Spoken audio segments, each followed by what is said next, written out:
हम आपको कक्षा 10 फिजिक्स और ये विद्युत वाला चैप्टर है। इसका ये प्रश्न बहुत बढ़िया क्वेश्चन है और पेपर में आने योग्य ये प्रश्न है।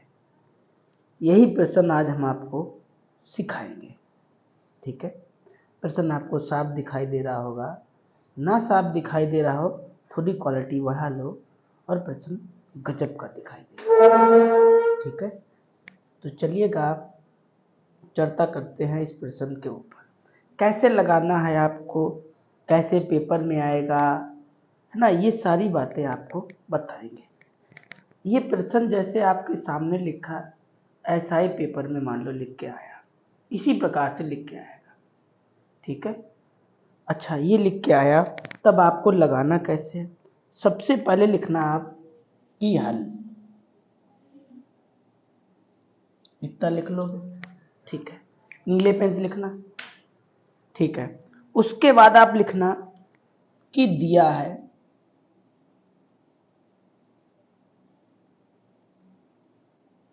दिया गया है। क्या दिया गया है? ये लिखा है 4 ओम 8 ओम 12 ओम 24 ओम। 4 ओम 8 ओम 12 ओम 24 ओम प्रतिरोध की 4 कुंडलियों को किस प्रकार संयोजित करें कि अधिकतम निम्नतम प्रतिरोध प्राप्त हो सके। अच्छा, मतलब सबसे पहले आपने लिखा हल, फिर लिखा दिया है। क्या लिखा क्वेश्चन पढ़ने के बाद कि R1 बराबर 4 ओम, R2 बराबर 8 ओम, ठीक है, R3 बराबर 12 ओम, R4 बराबर 24 ओम। इतनी बात समझ में आ गई होगी। ये मान कहाँ से लिखे? R1, R2, R3, R4 यहाँ से हमने लिखे। इतनी बात आपको समझ में आई या नहीं आई? ठीक है, तो वीडियो को रोको, जरूर बताओ, क्योंकि हम आपसे अक्सर कहते रहते हैं जब भी हम वीडियो बनाएंगे तो ये बात आपकी हल कर देंगे, लेकिन इतना धीरे से ही हम पढ़ाते हैं ताकि हर कितना भी कमज़ोर बच्चा हो वो समझ सके। ठीक है, इतना लिखने के बाद आप 1 नंबर हेडिंग पढ़िए। यहाँ पे लिखता अधिकतम। आपको इस प्रकार प्रतिरोधों को जोड़ना है कि आपको प्रतिरोध अधिकतम प्राप्त हो। अच्छा, तो क्या लिखा हमने? लिखा अधिकतम।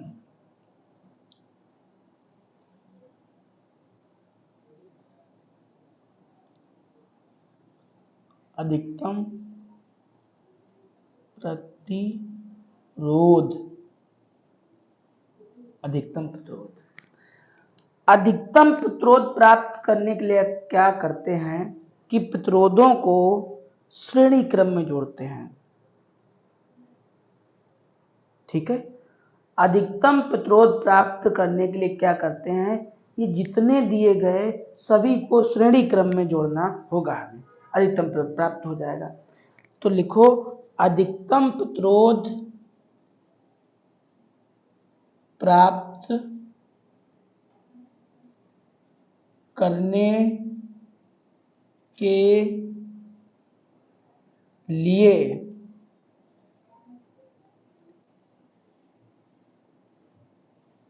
प्रतिरोधों को श्रेणी क्रम में जोड़ना होगा।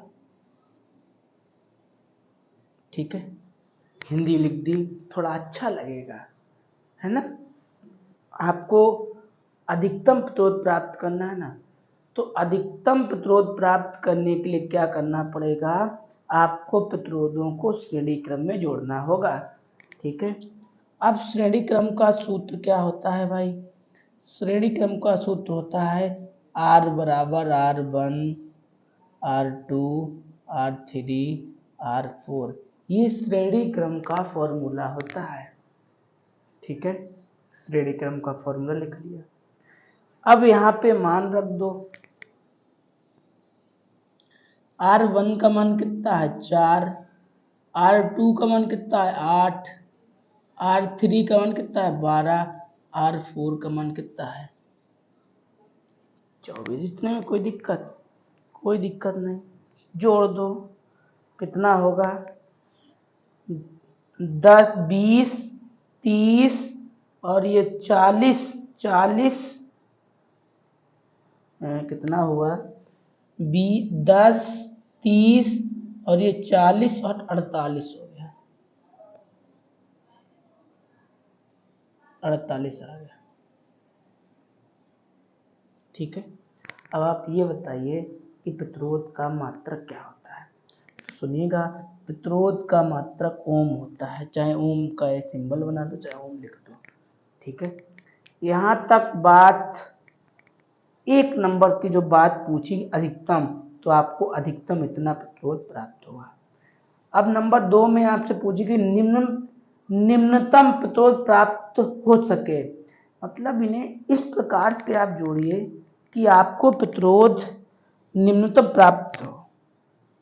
तो निम्नतम मतलब कम प्रतिरोध प्राप्त करने के लिए क्या करना पड़ेगा, हमें सबको समांतर क्रम में जोड़ना होगा। किसमें जोड़ना होगा, समांतर क्रम में जोड़ना होगा। तो लिख दीजिएगा, 2 नंबर लिखो, थोड़ा हिंदी लिखो, थोड़ा अच्छा लगेगा। ठीक है, हिंदी लिखेंगे थोड़ा अच्छा लगेगा। क्या लिखेंगे, निम्नतम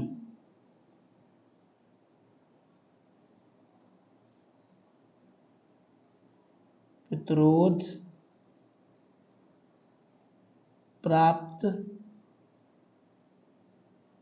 करने के लिए, निम्नतम प्रतिरोध प्राप्त करने के लिए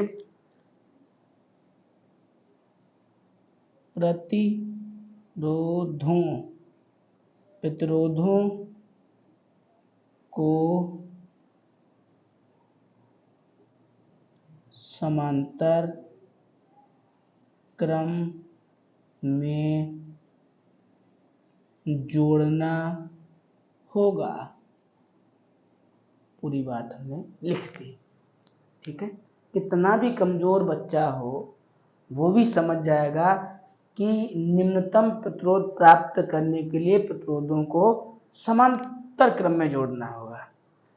ठीक है, क्या होता है समांतर क्रम का सूत्र, 1/r बराबर 1/r1 plus 1/r2 plus 1/r3 plus 1/r4।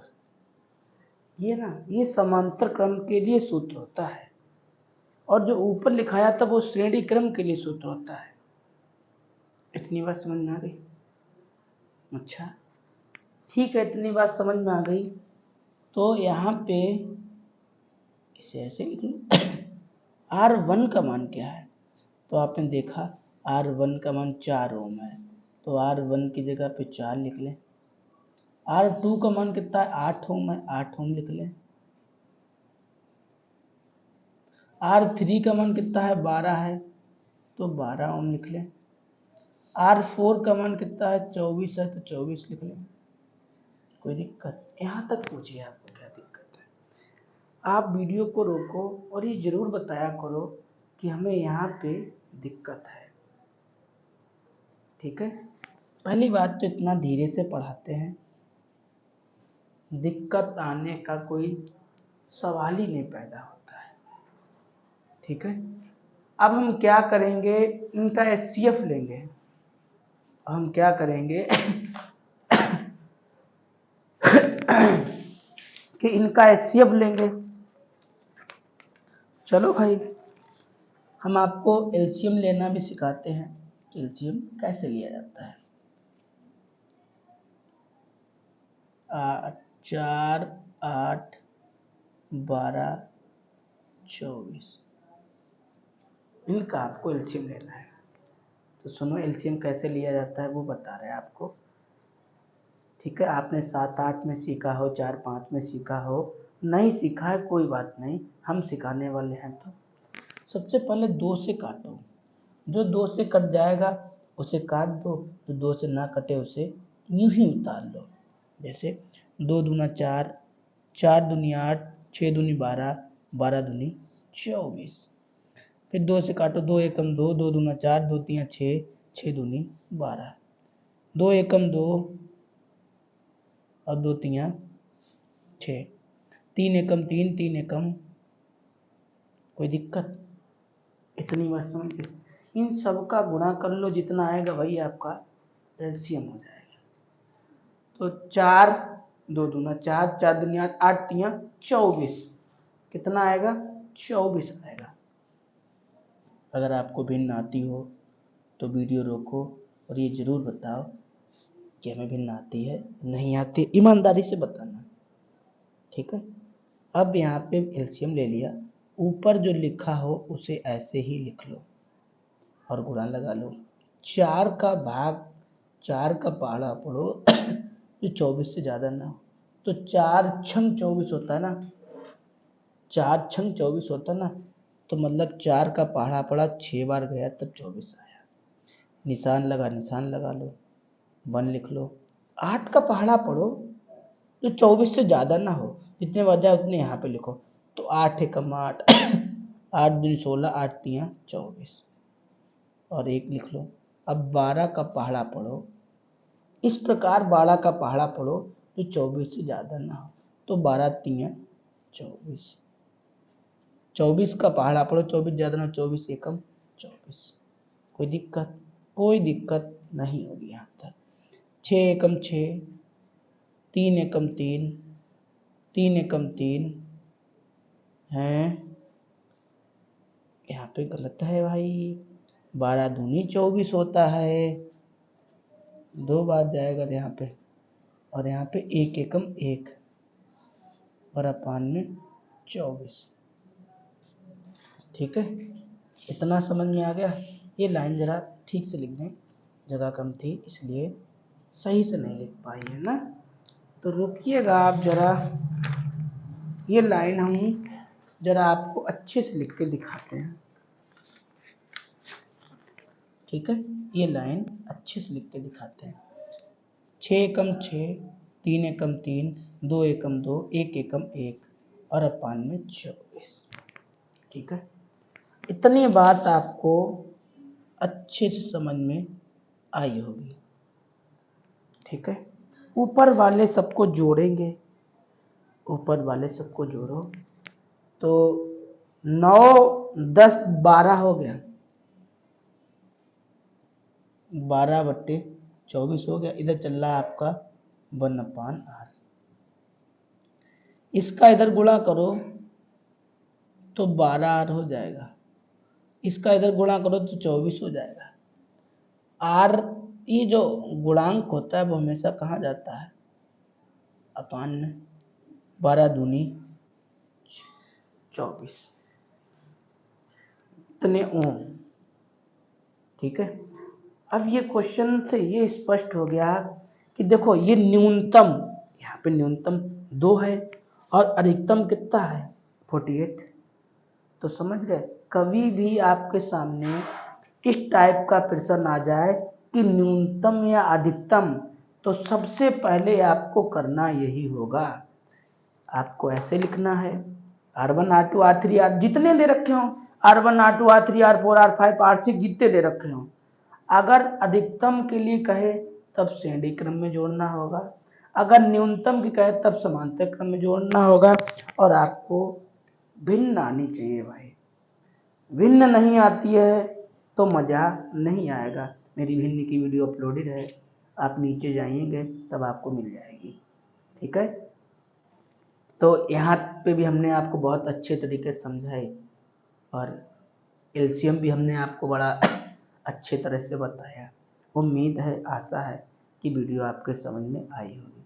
चलिएगा, मिलेंगे आपको एक और बेहतर वीडियो के साथ में।